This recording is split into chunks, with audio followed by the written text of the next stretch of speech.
E aí, meu querido, vamos estudar história. Economia do segundo reinado. Qual é o ciclo da vez? O ciclo do café, né? O ciclo do café, coffee, Starbucks, tá ligado? Starbucks? Então, né? O ciclo do café. Vamos lá, eu quero café. Isso aqui é uma porcaria que não. É isso aí. É.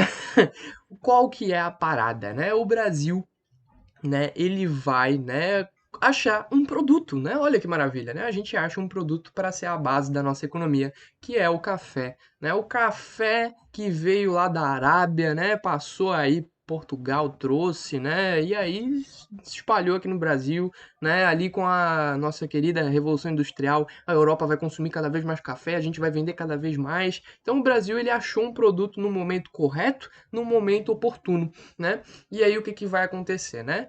Primeiro, tu precisa entender o contexto da economia brasileira, né? O Dom Pedro II ele tenta modernizar a economia, tenta trazer indústrias, né? Mas a elite ela meio que, a gente não quer indústria, a gente quer vender nossos produtos, a gente quer vender café, a gente quer vender cacau, a gente não tá muito interessado em máquinas, né? E aí o Dom Pedro II ele tenta, né? Mas a elite meio que barra ele, né? A gente tem alguns problemas, né, para essa modernização, principalmente a questão da elite, né? Que a elite não quer trazer essas indústrias para cá, ela quer vender, né, os seus produtos primários, né? Que são os produtos vindos da lavoura, né? E também a gente tem a questão aí da escravidão. Como que a gente vai, né, ter uma indústria forte se não tem mercado consumidor interno, né? Se as pessoas aqui elas não têm salário. A maior parte da população brasileira é escrava. Então essas pessoas não têm como comprar os produtos produzidos internamente, né? Então a escravidão é um problema. Além de que a gente tem um outro problema que é a Inglaterra não quer que o Brasil desenvolva sua indústria, né? A Inglaterra quer que o Brasil compre o produto industrial inglês. E assim a Inglaterra vai lucrar cada vez mais, né? E aí, né, o café nessa situação econômica, né, vai agradar muito e muito bem os grandes latifundiários, né? Então a gente vai ter aí, né, esse mercado externo de café que vai ser vendido para a Europa e para os Estados Unidos principalmente, tá? A gente vai ter aí, né, a questão da terra roxa, um solo super fértil no Sudeste, que vai ser muito propício para esse café se desenvolver. Nesse contexto de economia do café crescendo cada vez mais, a gente vai ter aí um enriquecimento até do Brasil e esse dinheiro ele vai ser investido em outras áreas, como por exemplo a área de transportes. A gente vai ter portos com barcos, embarcações cada vez mais eficazes, barcos movidos a vapor, olha só que loucura, né? E a gente vai ter aí também a construção das primeiras ferrovias, primeiras estradas de ferro e os primeiros trens aqui no Brasil no segundo reinado, tá? Na parte de comunicações a gente vai ter aí o telégrafo, o telefone surgindo, né? E aí o telefone quem inventou foi o Graham Bell, né? Depois da invenção do telefone, aquele burburinho todo, meu Deus, agora dá para comunicar com as pessoas à distância, né? E aí o Brasil vai acatar essas novas tecnologias de comunicação, tá? E tudo isso graças ao dinheiro, né? A gordurinha que sobrou do dinheiro do café. Além disso, né, a sociedade vai mudar um pouco, né? Então, conforme o café ele vai evoluindo, né, a gente vai ter aí cidades ficando muito ricas, principalmente em São Paulo, e essas cidades elas vão desenvolver atividades urbanas, né? A gente vai ter um meio urbano ali desenvolvendo algumas atividades paralelas, como por exemplo o comércio, né, bancos, indústria, né, manufatura. A gente vai ter aí diversas atividades, né, que vão envolver uma classe média aqui no Brasil. Bem interessante essa mudança estrutural. Beleza?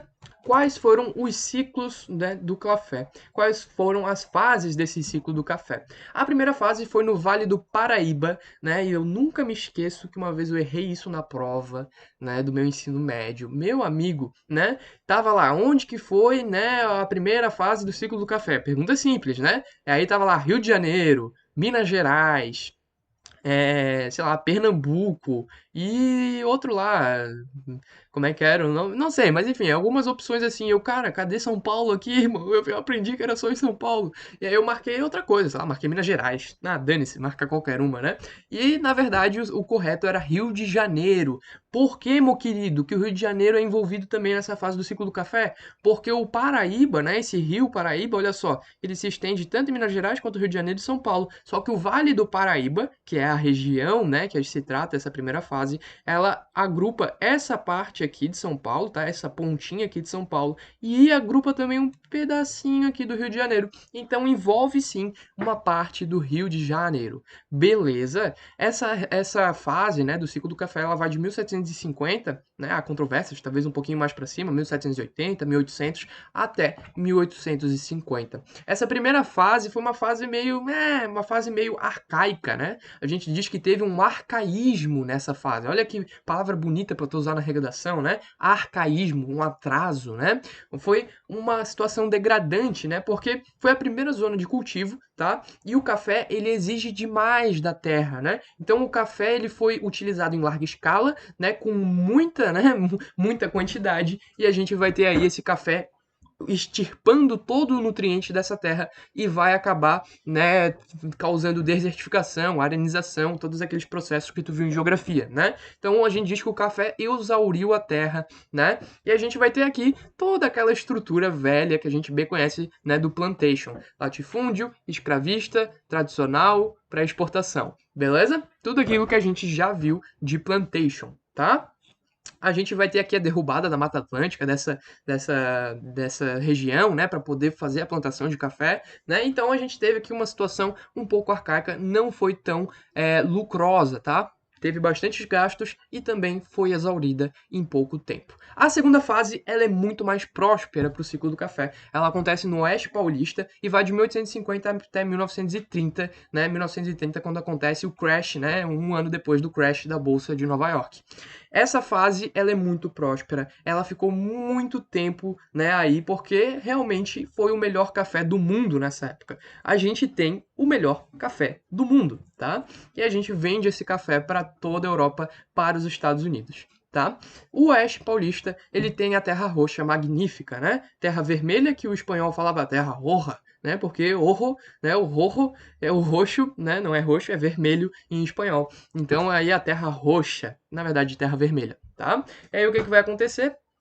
Qual é a mão de obra? A gente vai utilizar aqui a mão de obra escrava, mas depois a gente vai fazer a transição para mão de obra imigrante, tá? Porque o escravo é muito caro, né? Então a gente vai ter até uma modernização, assim, digamos, né? Em relação à sociedade. A gente vai compor agora um pouco de imigrantes que, com o passar do tempo, vão ser, sim, assalariados. Olha só, né? Trabalho assalariado no Brasil. Quem diria, hein? Aí na segunda metade do século XIX, meu amigo. Mas é isso, né? E a gente vai ter uma produção de café mais tecnológica, né? Uma produção em larga escala, ainda assim, só que uma produção que envolvia rotação de cultura, envolvia, né, plantar outras coisas no meio, né, das plantações de café, né? Então a gente tem aí, né, uma plantação muito mais, né, aproveitando essa terra.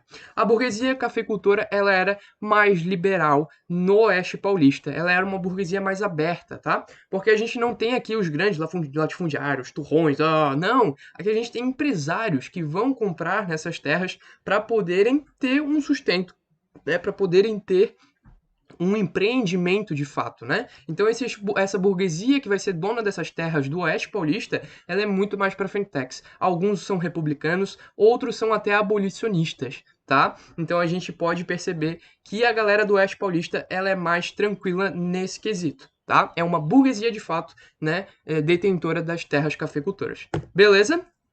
Continuando, né, a gente tem outros produtos que vão compor a economia ainda, como por exemplo o açúcar, que estava em decadência, né, desde o século XVII o açúcar está em decadência, né, por conta da concorrência externa, o preço exterior é muito mais barato, né, para piorar a Europa está produzindo açúcar de beterraba, que é mais barato ainda, então o açúcar caiu, né? Tá, não tem mais, né? Como. O algodão no Maranhão vai ter aí uma grande guinada, né? Entre 1861 e 1865 por conta da Guerra de Secessão dos Estados Unidos. Os Estados Unidos eram o maior produtor de algodão, mas na Guerra de Secessão a produção vai baixar bastante, né? Por conta da Guerra Civil, obviamente, né? E aí o Maranhão ele vai ter uma guinada aí, né? Nessa produção, né?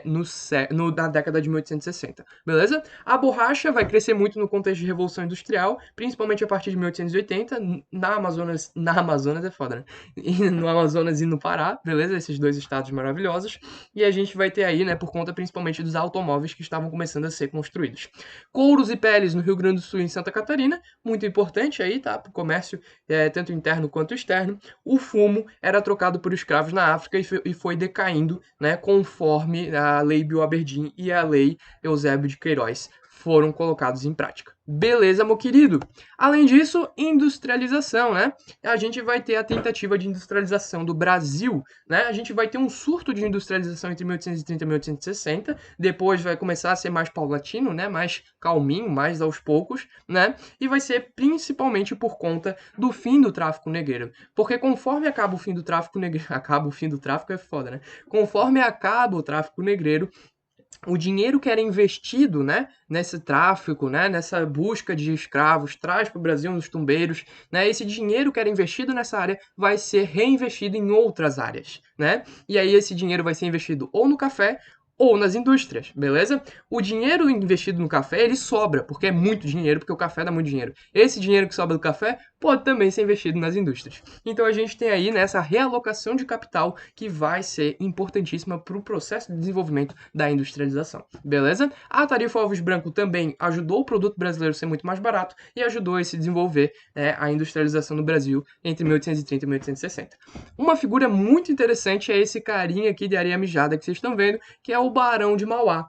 O Barão de Mauá foi um grande empreendedor, tá? Aí, né, do norte brasileiro, que ele vai construir várias coisas. Ele constrói o primeiro trem brasileiro, ele tinha um plano lá muito ambicioso de trazer uma linha de telégrafo da Europa vindo pelo Oceano Atlântico até chegar no Brasil. Ele tinha fábricas de vários tipos de coisa, fábrica de tecido, fábrica de ferragens, né, fábrica de armas. O cara tinha fábrica de tudo, tá?